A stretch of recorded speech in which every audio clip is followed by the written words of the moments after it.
Rajahmundry railway స్టేషన్లో ముఖ్యమంత్రి చంద్రబాబు ఆకస్మికంగా తనిఖీ చేశారు. ప్రధాన రైల్వే స్టేషన్లో వసతుల కొరతపై చంద్రబాబు అసహనం వ్యక్తం చేశారు. మరుగుదొడ్లతో పాటు ఇతర మౌలిక వసతుల కల్పనలో లోపాలపై ఆగ్రహం వ్యక్తం చేశారు. తక్షణం ప్రభుత్వ నిధులతో ఏర్పాట్లు చేయాలని ఆదేశించారు.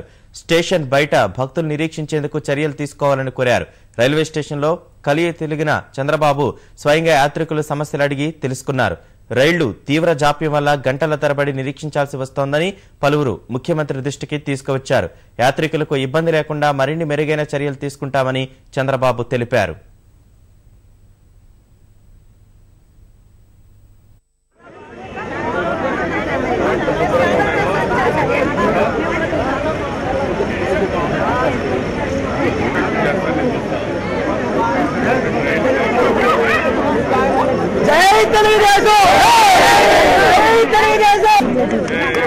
రాజమండ్రి రైల్వే స్టేషన్లో మీరు చూస్తే ఇంకా అక్కడ లెటరిన్స్ ఎక్కువ పెట్టింటే చాలా బాగుండేది. పెట్టలేకపోయారు. రైల్వే వాళ్ళ దగ్గర డబ్బులు లేవంటే వాళ్ళు డబ్బులు తీసుకున్నారు, కానీ వాళ్ళు ఖర్చు పెట్టలేకపోతే గవర్నమెంటే పెడతాం, ముందు లెటరిన్స్ ఎన్ని మరుగుదొడ్లు వీలైతే పెట్టమని చెప్పాను.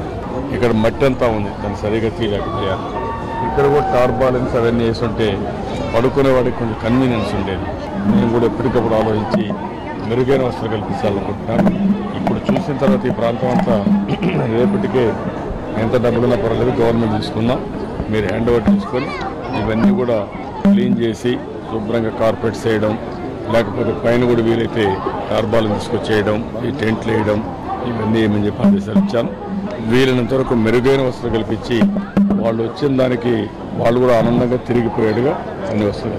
నేను వచ్చిన వాళ్ళు కూడా కోరేది ఒక క్రమశిక్షణగా ఉండండి, కొంత వెయిట్ చేయండి, రష్ ఉంటే దానివల్ల ఎవరికి ఇబ్బంది ఉండదు. మేము కూడా అన్ని విధాల ప్రయత్నం చేస్తాం. మీరు పూర్తిగా సహకరించగలిగితే మీకు ఆనందంగా ఉంటుంది.